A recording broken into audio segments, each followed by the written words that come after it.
Good morning students. আজ তোমাদের জন্য আমি রাষ্ট্রবিজ্ঞানের লাস্ট টাইম কিছু এসএকিউ নিয়ে এসেছি। লাস্ট টাইমে 45টা এসএকিউ, যে 45টা এসএকিউ খুবই খুবই গুরুত্বপূর্ণ এবং এই 45টা এসএকিউ তোমরা যদি দেখে যাও আশা করি এখান থেকে অনেক প্রশ্ন তোমরা এসএকিউ এবং এমসিকিউ হিসাবে কমন পেয়ে যাবে। তো রাষ্ট্রবিজ্ঞানে লাস্ট 45 কোশ্চেন যেটা রয়েছে এসএকিউ, আমি তোমাদেরকে বলছি তোমরা খাতায় চটচট করে নোট ডাউন করো এবং সেটাকে দেখে নাও যে তোমাদের প্রস্তুত হয়ে আছে কিনা। দেখে যে অবশ্যই দিতে যাচ্ছি ঝটঝট করে তোমাদের লাস্ট টাইম 45 এসএকিউ রাষ্ট্রবিজ্ঞানের জন্য। ফার্স্ট কোশ্চেন, সুয়েজ সংকট কবে দেখা দেয়? দ্বিতীয় প্রশ্ন, ন্যাটো এর পুরো কথা কি? তৃতীয় প্রশ্ন, এনপিটি এর পুরো কথা কি? চতুর্থ প্রশ্ন, জোট নিরপেক্ষ আন্দোলনের দুজন নেতার নাম কি?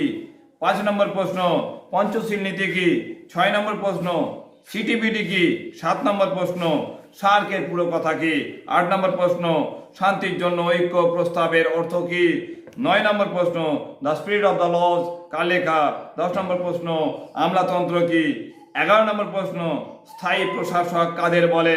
12 নম্বর প্রশ্ন, সম্মিলিত জাতিপুঞ্জের সনদে কটি ধারা আছে? 13 নম্বর প্রশ্ন, সম্মিলিত জাতিপুঞ্জের পুরো প্রতিষ্ঠানটির নাম কি? 14 নম্বর প্রশ্ন, স্থায়ী প্রশাসক বলতে কি বোঝায়? 15 নম্বর প্রশ্ন, গ্রাম সভা কি? 16 নম্বর প্রশ্ন, তোমাদের জোট নিরপেক্ষ আন্দোলনের প্রধান লক্ষ্য কি ছিল? 17 নম্বর প্রশ্ন, বড় কমিটি কি? 18 নম্বর প্রশ্ন, রাষ্ট্রপতি কোন পদ্ধতিতে অপসারিত হয়? 19 নম্বর প্রশ্ন, G77 কি? 20 নম্বর প্রশ্ন, ওয়ার্ড কমিটি কি?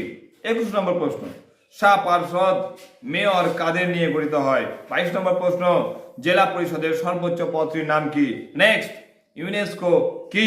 পরের প্রশ্ন, অর্থনৈতিক ও সামাজিক পরিষদের একটি কাজ লেখো। পরের প্রশ্ন, স্থায়ী সদস্যের ভেটো ক্ষমতা কি? 26 নম্বর প্রশ্ন, প্রতিটি রাষ্ট্র সাধারণ সভায় কতজন প্রতিনিধি পাঠাতে পারে? পরের প্রশ্ন, ট্রুম্যান নীতি কি? নেক্সট কোশ্চেন, কিউবা সংকট কবে দেখা দেয়? পরের প্রশ্ন, গ্রাম পঞ্চায়েতের আয়ের দুটি উৎস লেখো। পরের প্রশ্ন, কোন পদ্ধতিতে সুপ্রিম কোর্টের বিচারপতিদের অপসারণ করা যায়? নেক্সট কোশ্চেন, সরকারের কোন বিভাগ অর্ডিন্যান্স জারি করতে পারে? পরের প্রশ্ন, ভারতের রাষ্ট্রপতি কিভাবে নির্বাচিত হয়? তারপরে প্রশ্ন, পকেট ভেটো কি? পরের প্রশ্ন, জাতিপুঞ্জের মহাসচিবের কাজ কি? পরের প্রশ্ন, সরকারের কোন বিভাগ অর্ডিন্যান্স জারি করতে পারে? পরের প্রশ্ন, ভারতের মুখ্যমন্ত্রী ও প্রধানমন্ত্রীর একটি করে কাজ লেখো। পরের প্রশ্ন, ভারতের বিচার ব্যবস্থা দুটি বৈশিষ্ট্য লেখো। পরের প্রশ্ন, সাফটা কি? পরের প্রশ্ন, হাইকোর্টের বিচারপতি কত বছর বয়সে অবসর গ্রহণ করতে পারে? পরের প্রশ্ন, কলকাতা কর্পোরেশনের দুটি আবশ্যিক কাজ উল্লেখ করো। পরের প্রশ্ন, ঠান্ডা লড়াই বলতে কি বোঝায়? যাতায়াত কি? তারপর, নিরাপত্তা পরিষদের স্থায়ী সদস্য রাষ্ট্র কত? তারপর, শাসন বিভাগ কটি অংশে বিভক্ত ও কি কি? এবং লাস্ট প্রশ্ন, কিচেন ক্যাবিনেট কি? এই যে 45 কোশ্চেন তোমাদেরকে আমি দিলাম আজকে, সেই 45টা প্রশ্ন অবশ্যই করে যাবে, কারণ এগুলো খুবই গুরুত্বপূর্ণ 45টা প্রশ্ন।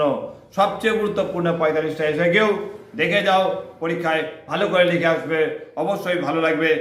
আর যদি তোমরা আমার এই চ্যানেলটাকে লাইক এবং সাবস্ক্রাইব করে রাখো। থ্যাংক ইউ সো মাচ পুরো ভিডিওটাকে দেখার জন্য।